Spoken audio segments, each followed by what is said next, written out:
Hello guys, how are you? Welcome back to my channel and this is Sushil Kumar in front of you. एक बार फिर से हम आज के इस एपिसोड में शुरू करने वाले हैं direct and inverse variation, right?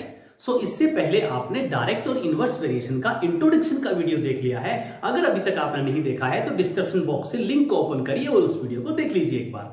उससे आपको ये चीजें बहुत अच्छे से समझ आएगी, राइट? सो आज हम ये एक्सरसाइज 13.1 शुरू करने जा रहे हैं और इससे पहले मैं ये चीज आपको अच्छे से इंट्रोड्यूस कर चुका हूं कि ये मैंने सर्कल में क्या लिखा हुआ है।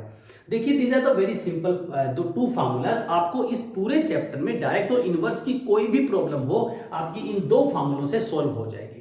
x1 by x2 equal to y1 by y2 in case of direct proportion, direct variation, जब डायरेक्ट चेंज हो, ओके। और जब इनवर्स चेंज हो, मतलब एक वैल्यू बढ़ रही है एक घट रही है, तो डायरेक्ट इनवर्स चेंज हो गया। इनवर्स चेंज में आप क्या करेंगे, x1 by x2 y2 by y1 हो गया, यानी कि आपका राइट वाला जो वैल्यू है वो रेसिप्रोकल हो गया, ओके। राइट वाला जो y1 by y2 उसको रेसिप्रोकल करना है, बस और कुछ नहीं करना है। पूरी के पूरी चैप्टर हम इसी दो फार्मूले से सोल्व कर देंगे।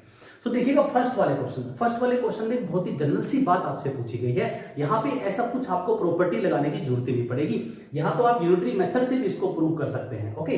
देखिएगा, यहाँ डायरेक्ट वेरिएशन में काफी क्वेश्चंस ऐसे आएंगे जिनको आप यूनिटरी मेथड से भी कर सकते हैं, तो कंफ्यूजन नहीं होना चाहिए, कॉन्सेप्ट शुड बी क्लियर। जो इजी लगे उसको पकड़ के क्वेश्चन को सोल्व कर दीजिए, सिंपल इट इज, राइट? देखिएगा, following are the car parking charges near a railway station. 4 hours ₹60 लेते हैं आपसे, 8 आवर्स के ₹100 लेते हैं। मतलब यहां पे ये भी दिखाया गया है आपको कि मोरल वैल्यू की एक बात यहां पे आ रही है थोड़ा सा, कि नंबर ऑफ आवर्स अगर ज्यादा आप कार पार्किंग करेंगे तो आपको चार्जेस जो है वो लेस किया जाएगा, ओके। ये एक रियल लाइफ सिचुएशन की बात हो रही है यहाँ पे, ठीक है। तो हम 1 आवर के चार्जेस निकाल लेते हैं, राइट? पहले केस में हम क्या करते हैं, चार्जेस ऑफ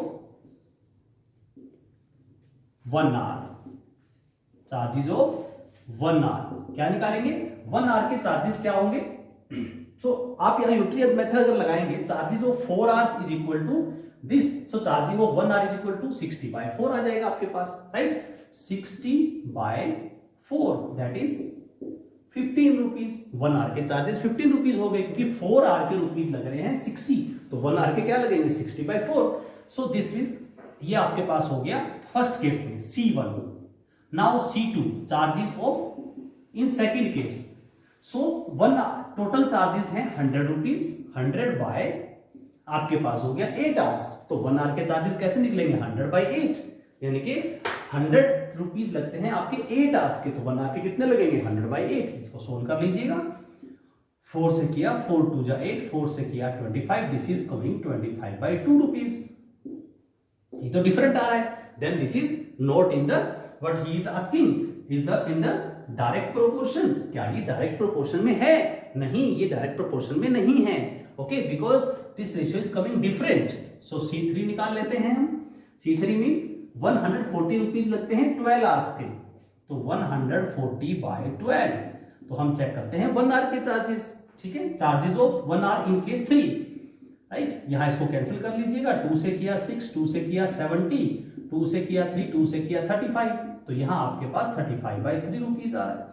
ये जो टर्म्स आ रही हैं ये तो आपके पास डिफरेंट आ गई हैं, mean these charges are in not in direct proportion, not in direct variation, because इनका रेशियो डिफरेंट आ रहा है, ओके। चलिए आगे बढ़ते हैं क्वेश्चन नंबर 2 के लिए। See question number 2 very interesting question आपके सामने है। क्वेश्चन नंबर 2, मैंने इस क्वेश्चन को काफी जगह देखा है, रेफरेंस बुक्स में भी मैंने इस क्वेश्चन को देखा है, ठीक है, और कॉम्पिटिटिव एग्जाम्स में भी काफी बार मैंने फेस किया है। सो देखिएगा, a mixture of paint is prepared by mixing 1 part of red pigment.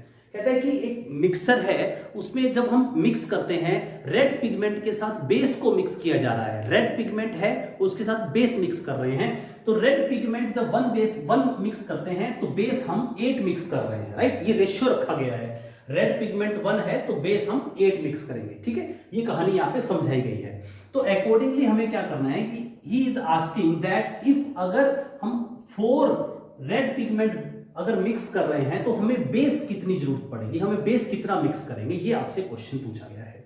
तो अकॉर्डिंगली 7 अगर हम रेड पिगमेंट करें तो 8 बेस क्या होगा, 12 है तो क्या होगा, ये सब वैल्यूज आपको फाइंड आउट करनी है। इनको हम मान लेते हैं A, B, C and D, these are the missing values we have to find them. So अब आपको मैंने बताया गया है कि डायरेक्ट वेरिएशन, यहां पे डायरेक्ट वेरिएशन होगा कि इनवर्स वेरिएशन होगा। ये देखिए, पहले सबसे पहले आपको थोड़ा सा सेंस लगा के समझना है कि क्वेश्चन में जो कंडीशन है वो डायरेक्ट है कि इनवर्स है। तो यहाँ पे जो कंडीशन है वो डायरेक्ट है, क्योंकि जितना ज्यादा बेस बढ़ेगा, रेड पिगमेंट बढ़ेंगे, उतना ही बेस भी बढ़ेगा। क्योंकि 1 के साथ 8 ऐड हुआ है तो 4 के साथ ज्यादा ऐड होगा, राइट। सो एक बार आपने आइडेंटिफाई कर लिया कि वो डायरेक्ट है, फिर आप डायरेक्ट वाले फार्मूले पे चले जाएं। वो क्या कह रहा है, x1/x2 इक्वल टू y1/y2 आपके पास होता है, ठीक है। सो अब आपको ये देखना है कि x1 क्या है, x2 क्या है। सो मेरा जो फर्स्ट रो होता है, ये मेरा रो जो है x होता है, और इस सेकंड रो को मैं y मान लेता हूं। यानी कि यहां पे जो सब वैल्यूज हैं ये है x1 x2, this is y1 y2। ये y1 y2 चलता रहेगा, ये x1 x2 x3 चलता रहेगा, हम इसको ऐसे ही कंसीडर करेंगे। और देखिए, अब मैं सिंपल सी एक बात और बता दूं, अगर आपको ये फॉर्मूला भी अप्लाई नहीं करना है तो आप क्या करेंगे, इस वाली वैल्यू को उठाइए as it is, 1/8 is equal to 4/a, और क्रॉस मल्टीप्लाई कर दीजिए, आपके पास वैल्यू आ जाएगा a इज इक्वल टू 32। ये आपका a का आंसर आ गया। Very simple, okay.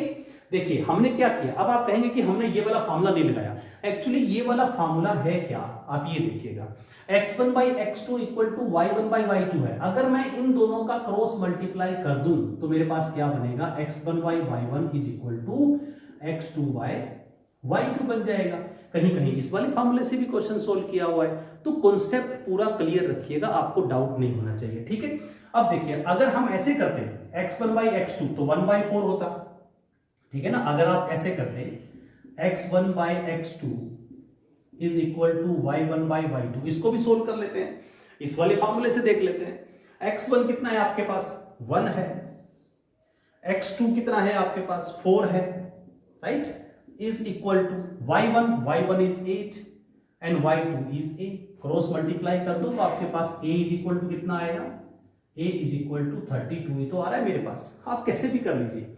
तो सिंपल मेरा ये कहना है कि जब आप समझ जाएं कि ये डायरेक्ट वेरिएशन है तो उसके बाद किसी तरह का कोई कंफ्यूजन नहीं होना चाहिए। इस वाले दोनों को उठा के नीचे ले आओ और इस वाले दोनों पेड़ को उठा के यहां ले आओ, इक्वल पुट करो, क्रॉस मल्टीप्लाई करो, सोल्व हो गया। अब देखिए हम सेकंड वैल्यू निकालते हैं। अब a का वैल्यू आपके पास आ गया, दिस इज a का वैल्यू कितना आ गया, 32। तो अब मुझे क्या करना है, नेक्स्ट b का वैल्यू फाइंड आउट करना है। इन दोनों को उठाइए, 4/32 is equal to 7/b। Very easy this is. ये आपको कब करना है, जब आपके पास डायरेक्ट वेरिएशन हो। इस वाले को उठाओ, इस वाले को उठाओ, इक्वल पुट करो, मिसिंग वैल्यू आ जाएगी। अब नेक्स्ट पेयर में अब मेरे पास a का वैल्यू आ गया, a का वैल्यू फिल किया, b का वैल्यू निकालना है। इन दोनों को उठाया मैंने, इक्वल रखा, सिंपल, क्रॉस मल्टीप्लाई और वैल्यू निकाल लीजिए। यानी कि b इज इक्वल टू आपके पास हो जाएगा 32 इंटू 7 बाय में ये 4b के साथ मल्टीप्लाई आ रहा है, इसको नीचे ले जाएंगे तो 4 1 जा 4, 4 8 जा और 8 7 जा 56। b का वैल्यू 56 आ गया।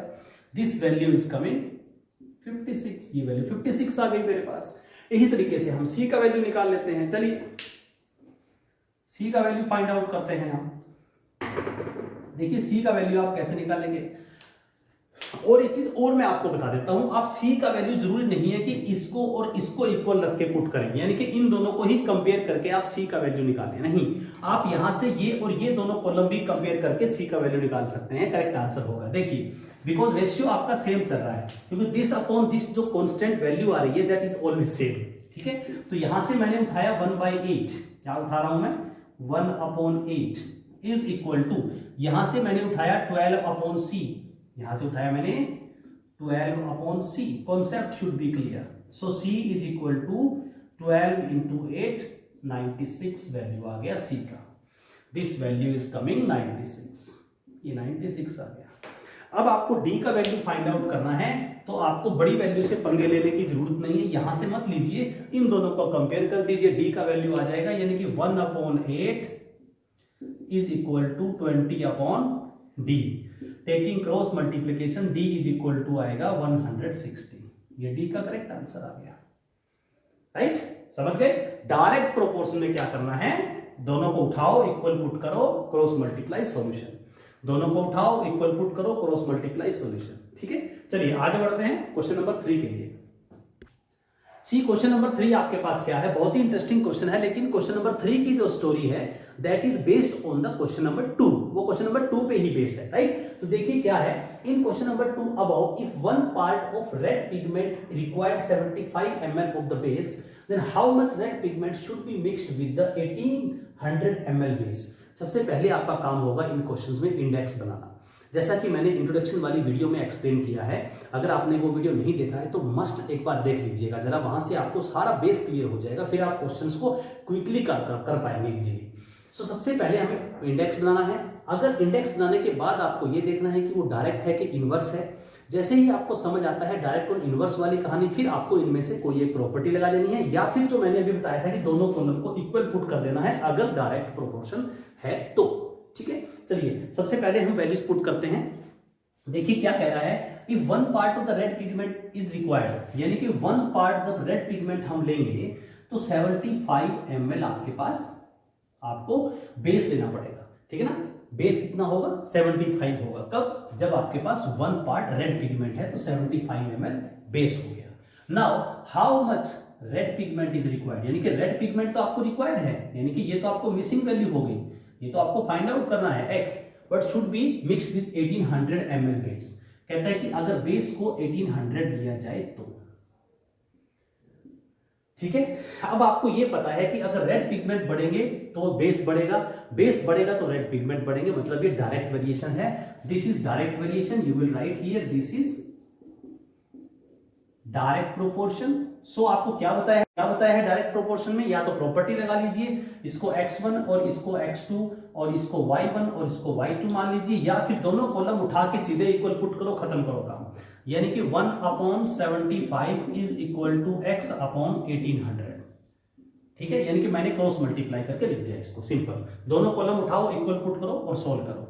This is 75 taking cross multiply, x into 75 is equal to 1800 ml, और यहां भी ml है तो ml से ml कैंसिल कर दो पहले ही। सो x इक्वल टू आपके पास आ जाएगा 1800 बाई 75। आप इसको कैंसिल करेंगे, 75 2 जा 150, 30 0, 75 4 जा 24, तो x इक्वल टू आ गया आपके पास 24। This is your correct answer. Mean value of this x is 24। Mean 24 red pigment जब आप लेंगे तो आपके पास 1800 ml आपको बेस लेना पड़ेगा।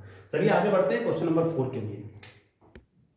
सी क्वेश्चन नंबर 4 आपके पास क्या है, देखिए बहुत ही इंटरेस्टिंग सा क्वेश्चन है और बहुत ही आपको इजी समझ में आने वाला क्वेश्चन है। देखिए, a machine in a soft drink factory fill 840 bottles in 6 hours. Common सी बात है कि मशीन जितना ज्यादा टाइम चलेगी, जितने ज्यादा घंटे मशीन काम करेगी, उतना ही ज्यादा आउटपुट आएगा। जितनी ज्यादा मशीन चलेगी उतनी ही ज्यादा नंबर ऑफ बॉटल्स फिल होंगी, यानी कि डायरेक्ट प्रोपोर्शन हो गया, राइट। ये आप अपने सराउंडिंग में भी देखते हैं। ओके, जितने आदमी काम पे लगे होते हैं, काम अगर आप 10 आदमी लगाएंगे तो एक काम, एक दीवार बनाने में आपको 5 दिन लगेंगे। अगर आप नंबर ऑफ मैन्स डबल कर देते हैं तो दीवार जल्दी बन जाएगी। मैन, मशीन और मैन काम करने वाली दोनों ही एलिमेंट्स हो गए। ओके, सो देखिएगा यहां पे एलिमेंट कौन कौन से हैं। यहां एलिमेंट हैं बोटल्स और दूसरा है आपके पास आर्स। सो पहले केस में क्या है, बोटल जब 840 है तो नंबर ऑफ आर्स 6 है, यानी बोटल्स जब आपके पास 840 है सो नंबर ऑफ आर्स उसके रिस्पेक्टिवली 6 है। ठीक है, और जब number of how many bottles will be fill in 6 hours, 5 hours, तो नंबर ऑफ आवर्स जब 5 है तो नंबर ऑफ बोटल्स आपको फाइंड करनी है, उसको आप x मान लीजिए। अब सिंपली आपको पता है डायरेक्ट वेरिएशन है तो दोनों को उठाइए, कॉलम को इक्वल पुट करिए और सोल्व करिए। 840 by 6 is equal to x by 5। आपको अगर क्वेश्चन अच्छे समझ आ जाता है तो आपको इंडेक्स भी बनाने की जरूरत नहीं पड़ेगी, ये तो मैं आपको समझाने के लिए डिटेल से एक्सप्लेन कर रहा हूं। 6 into X is equal to 840 into 5, right. अब x आपका, x का वैल्यू क्या होगा आपके पास 840 इंटू 5 डिवाइड बाय 6। आप इसको 6 से कट कर दीजिएगा, क्या रहेगा 6 से कट होगा ये। चलिए हाँ, yes it is can be cancel bye 6, 6 1 जा, सो 6 1 जा 6, 2 6 4 जा 24 और 0 आ गया, राइट। तो अपन 70 700 बोटल्स आपके पास फिल हो जाएगी। देखिएगा आपको आंसर वेरिफिकेशन भी हो रहा है। कैसे, 6 आवर में जब इतनी बोटल्स फिल हो रही है तो 5 आवर्स में कम बोटल्स फिल होंगी ना, 840 से वैल्यू कम आनी चाहिए, हाँ तो 700 आ तो रहा है, that is less value, so it answer is 700 bottles, right. चलिए आगे बढ़ते हैं क्वेश्चन नंबर 5 के लिए। See question number 5 very very interesting question. देखिए आप साइंस भी पढ़ते हैं साथ साथ, तो आपको पता है कि आप बैक्टीरियाज को, आप सेल्स को किससे देखते हैं, आप माइक्रोस्कोप से देखते हैं सेल्स वगैरह को। प्लांट सेल आप देखते हैं, एनिमल सेल्स आप देखते हैं, तो आप उसको माइक्रोस्कोप यूज करते हैं।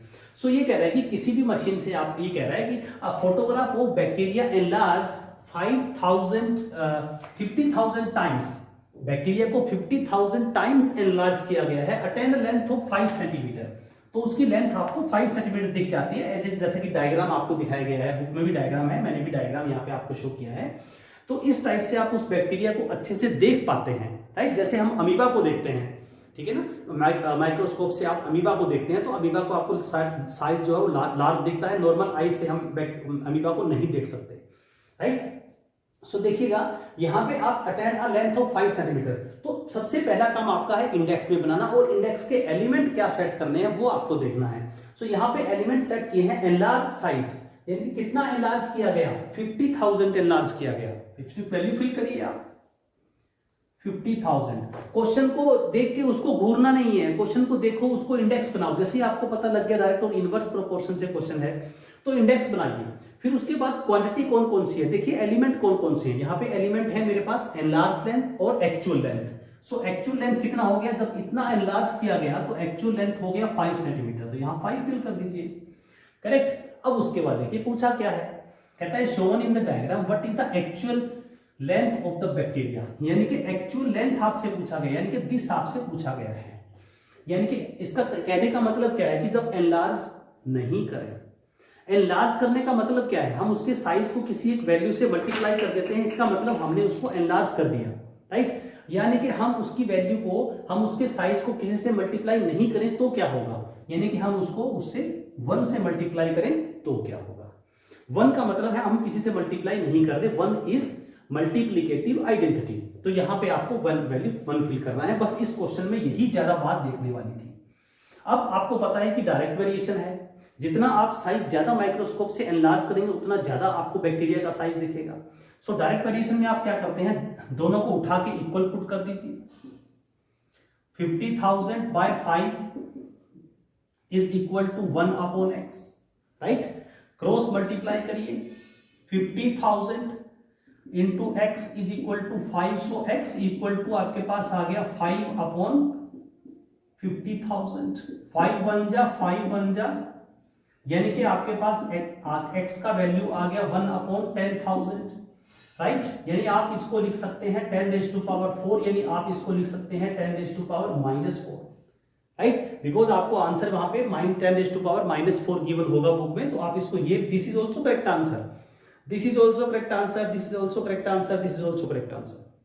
अगर आपके पास क्वेश्चन एमसीक्यूज में आता है तो चारों में से, तीनों में से कोई भी ऑप्शन आपका करेक्ट हो सकता है, जैसा भी ऑप्शन में मिलेगा। तो यानी कि जब उसके साइज को एनलार्ज नहीं कर रहे थे तो नॉर्मल साइज उसका ये था, जो कि हमें विजिबल नहीं था, without any device, okay, 10 raise to power -4। So यहां आपका आंसर आ गया 10 रेज़ टू पावर -4, राइट।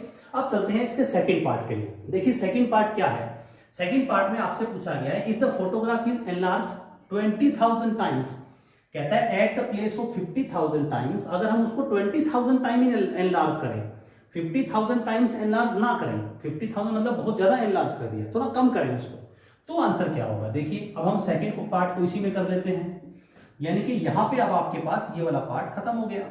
अब वो बोल रहा है now enlarge size length is given, 20,000 आपको गिवन है, तो what is the what would be it's enlarge length, तो उसकी लेंथ कितनी आपको दिखेगी, एक्चुअल जो लेंथ है वो कितनी बढ़ जाएगी उसकी, यानी कि ये आपको फाइंड आउट करना है, ओके। तो इसको फिर से आपको पता है डायरेक्ट वेरिएशन है, दोनों को इक्वल पुट करिए और सोल्व करिए। 50,000 by 5 is equal to 20,000 by x, got it. दोनों कॉलम को उठा के इक्वल पुट किया, सोल्व कर दो, because it is direct variation. 10 10 10 10 10 10 10 10 10 10 cancel हो गया, राइट। ये बच गया आपके पास 5 upon 5 is equal to 2 upon x, 5 से 5 कैंसिल कर दीजिए, 1 अपॉन 1 आ गया, क्रॉस मल्टीप्लाई कर दीजिए तो x इक्वल टू आपके पास आ जाएगा 2। यानी कि जब आप उसको 20,000 एनलार्ज करेंगे तो यहां पे आपके पास वो लेंथ गेन करेगा 2 सेंटीमीटर का। जैसे कि 50,000 एनलार्ज करने पे उसने 5 सेंटीमीटर का लेंथ गेन किया था। जितना ज्यादा लार्ज करेंगे, एनलार्ज करेंगे, उतनी ज्यादा उसकी लेंथ बढ़ती जाएगी, और जितना कम एनलार्ज करेंगे उतनी लेंथ उसकी कम होती जाएगी। चलिए दोस्तों आगे बढ़ते हैं क्वेश्चन नंबर 6 के लिए।